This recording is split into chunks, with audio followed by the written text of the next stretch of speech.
नमस्कार। भारत रोज बोल के नवीन संस्करण में आपका स्वागत है। मैं अधिवक्ता संजीव वोहरा भारत रोज बोल में आपका फिर से स्वागत करता हूं। भारत रोज बोल अर्थात भारत की बात। सुबी जैन। दोस्तों, आज एक पॉइंट है जिसके ऊपर मैं आपका ध्यान लेकर आना चाहता हूँ कि पप्पू का ऐसा एक षड्यंत्र है, जो ये बना रहा है और इतना भयंकर षड्यंत्र है कि जिसको समझने की ज़रूरत है 2024 के इलेक्शन से पहले। और इन्होंने यही काम 2004 में भी किया था। अब आपको 2004 का जो इलेक्शंस है, जो वाजपेयी जी हार गए थे, वो आपको याद होगा। वो परिणाम वाले दिन ऐसा झटका पूरे देश को लगा था, जो ना तो आप भूल सकते हो, ना मैं भूल सकता हूँ। हम सबको ये लगता था कि वाजपेयी जी ही जीतेंगे, लेकिन वो हार गए। इतना काम करने के बाद भी और 10 साल हमने काला टाइम देखा है कांग्रेस का, रिमोट कंट्रोल की सरकार, और ये पोल डांसर ने सारे देश को पोल के ऊपर नचा के रख दिया था। और सारे ओपिनियन पोल 2004 में एक ही बात बोलते थे, जो आज भी बोलते हैं। सारे सर्वे, सारे राजनीति के जो पंडित हैं, वो एक ही बात बोलते थे कि वाजपेयी जी का कोई अल्टरनेटिव देश के अंदर है ही नहीं। और ये जो इसको बोलते थे TINA, TINA, there is no alternate to Vajpayee ji. और ये ऐसा फैक्टर की बात करते थे कि एक ही ये सभी ने एक ही बात बोलनी शुरू कर दी थी, वाजपेयी जी ही जीतकर निश्चित तौर पर आएँगे। अब आप इसको कंपेयर कीजिए आज के टाइम के साथ। आज भी एक ही बात बोलते हैं, मोदी के खिलाफ किसी की औकात नहीं है खड़े होने की। मोदी के खिलाफ कोई अल्टरनेट नहीं है। विपक्ष के पास कोई आदमी नहीं है, चेहरा नहीं है। ये आपस में लड़े हुए हैं। यही सारी बातें 2004 में भी इन्होंने करी थी। इसके साथ-साथ एक काम और किया था। वाजपेयी जी के खिलाफ इन्होंने कोई ना कोई फेक एजेंडे चलाने शुरू कर दिए थे, तहलका न्यूज़पेपर के थ्रू, जिसका खुलासा अभी हुआ है कि उन्हें ये काम करने के लिए बोला गया था, जबकि ऐसी कोई बात हुई ही नहीं थी कि वाजपेयी जी ने पैसे खाए थे या हमारी आर्मी के लोगों ने पैसे खाए थे। अब इन्होंने और एलिगेशन लगाए थे कांग्रेस की तरफ से। अभी आज की डेट पे भी वही स्टोरी दोबारा चल रही है। कभी बोलेंगे कि ये राफेल में पैसे खा लिए, कभी अदानी से खा लिए। और सेकंडली एक तरफ तो करप्शन का मोदी जी के ऊपर एलिगेशन लगा दिया। दूसरी तरफ एक काम और किया, और वो काम ये है कि मीडिया में एक ही बात है, आएगा तो मोदी ही। ये बार-बार बोला जाता है कि अब इनको हराना मुश्किल है। अब होता क्या है, इस निश्चिंता के कारण एक ऐसी हवा चलती है, जो 2004 में भी 4 में भी चली, कि जो मिडल क्लास का जो वोटर्स है, वही जाता है वोट डालने के लिए। वो वोट देने निकला ही नहीं। और सोनिया गांधी एक चुनाव जीत गई 2004 के अंदर। यही गलती वाजपेयी जी के टाइम पे हुई थी, वही गलती इस बार दोबारा से होने के पूरे चांसेस हैं। उस वक़्त सोनिया की जो ये जीत थी, इससे इसका एक ही निचोड़ निकला था कि सामान्य वोटर्स बाहर निकला नहीं। और सोनिया गांधी जानती थी कि ये आलसी लोग होते हैं। अगर इन्हें पता लग जाए कि भई हमारा नेता जीतने वाला है, वो बाहर निकलता ही नहीं है, और इसलिए इन्होंने एक ऐसी हवा निकाली बाहर कि भई आपको बाहर निकलने की ज़रूरत ही नहीं है, आपका नेता तो जीता पड़ा है। और यही काम ये अभी भी कर रहे हैं मोदी जी के लिए। अब मुझे बताइए, अब एक और चीज़ है, इनकी चालें समझिए आप राहुल गांधी की, फिर आप समझ जाएँगे कि रणनीति इनकी क्या है। पहले इन्होंने बोला कि वाराणसी में प्रियंका वाड्रा वो खुद चुनाव लड़ेंगी मोदी के खिलाफ। ये इन्होंने खबर को फैला दिया। फिर जिस दिन मोदी जी का रोड शो था वाराणसी में, उससे 1 दिन पहले प्रियंका के पीछे हटने की घोषणा कांग्रेस ने कर दी, और ये दिखा दिया कि कांग्रेस मोदी से डरी हुई है, और एक ऐसा संदेश दिया वोटर्स को कि आएगा तो मोदी ही। अब ये क्या हुआ? इसके साथ-साथ इन्होंने क्या किया, जो पिछली बारी इनका जो नेता हारा था, अजय राय, उसको खड़ा कर दिया मोदी के खिलाफ, उसकी घोषणा कर दी। सपा है, बसपा है, इन्होंने भी काशी में जो मेयर के चुनाव हैं, उसमें हारे हुए उम्मीदवार को खड़ा कर दिया। आप देखते जाइए सारी इनका गेम प्लान कैसे चल रहा है।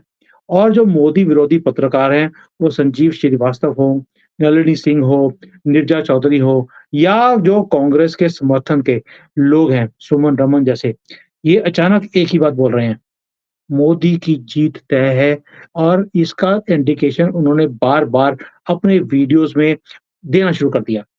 और जो कांग्रेस के भी वरिष्ठ नेता हैं और जो गांधी परिवार के करीबी हैं, सैम पित्रोदा, उन्होंने भी पी चिदम्बरम की फ़ेवर में बोलने वाले लोग, इन्होंने भी बोलना शुरू कर दिया कि भई प्रियंका गांधी को पीछे हटने की सलाह देनी शुरू कर दी और उसे पीछे हटने के लिए बोल दिया और साथ में स्टेटमेंट भी देनी शुरू कर दिए कि भई हम पीछे हट रहे हैं और इसके लिए कोई और कॉन्स्टिट्यूएंसी चूज़ की जाएगी।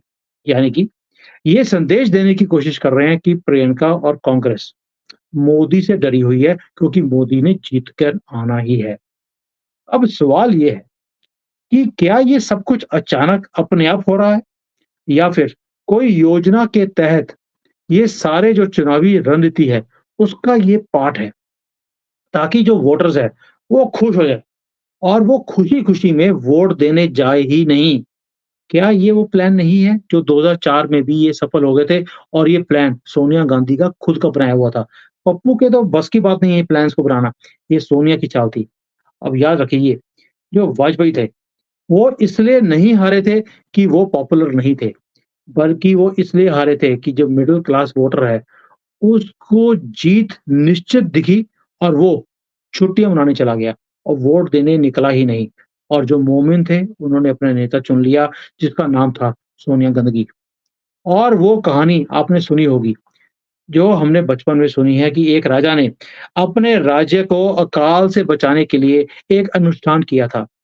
और एक सन्यासी ने राजा को बोला कि अगर सारी जाति जो आपकी जनजातियाँ हैं, जिसकी ये सारी जो आपकी पॉपुलेशन है कंट्री की, अगर वो सारी इसका भागीदारी बनेंगी अनुष्ठान की, तो ये अकाल खत्म हो जाएगा।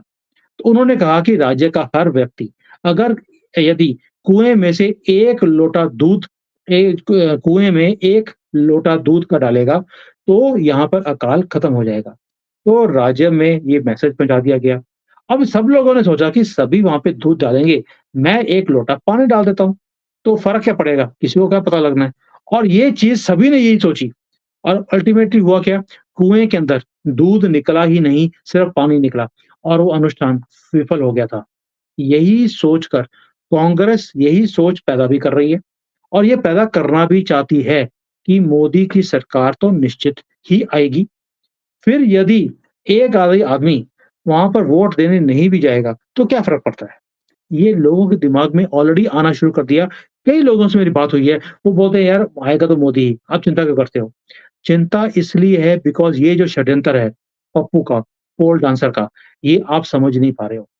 ये ऐसा भयंकर षड्यंत्र है, जिसको आपको समझना पड़ेगा और ये भी जान लें कि मोदी की सरकार तो निश्चित तभी होगी, जब हम सब अपना-अपना वोट वहाँ पर खुद देने जाएँगे, घर से निकलेंगे और अपने दोस्तों को, परिवार वालों को, पड़ोसियों को भी साथ में लेकर जाएँगे। कहीं वो भी दूध की बजाय वो पानी का लोटा लेकर ना बैठ जाएँ कि बाकी जा रहे हैं, मुझे देने की जाने की ज़रूरत क्या है?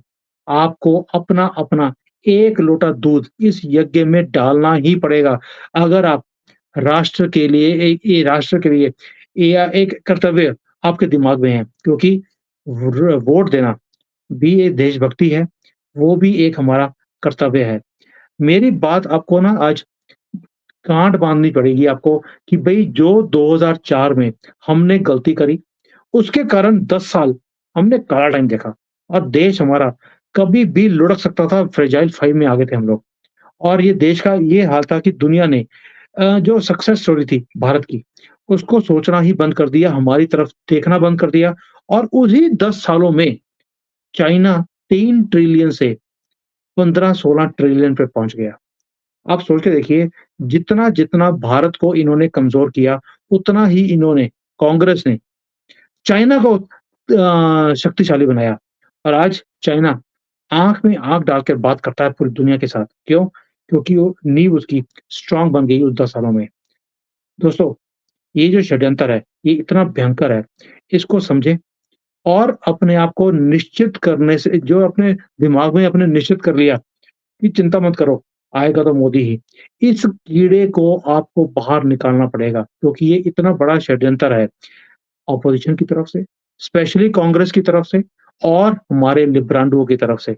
आपको राष्ट्रवादी जितने भी चैनल्स हैं, वो आपको आगाह करने के लिए लगे हुए हैं। मेरी और कितने चैनल वालों से बात होती है, सभी एक ही बात कर रहे हैं कि जो लोगों के दिमाग में ये बात आती जा रही है कि आएगा तो मोदी ही, इसे बाहर निकालने के लिए हम लोग काम कर रहे हैं और आप इस षड्यंत्र में फँस मत जाना, ये मेरी गुज़ारिश है। और अगले व्लॉग में मैं दोबारा बात करूँगा पप्पुओं के और षड्यंत्र की, जो ये रच रहे हैं या रचने वाले हैं। तब तक जय हिंद, वंदे मातरम, जय Shri Ram. Hi there. If you liked the video, please don't forget to smash the like button, subscribe to our channel, and activate the bell icon so that you receive all notifications whenever we upload a new video. Thanks for watching.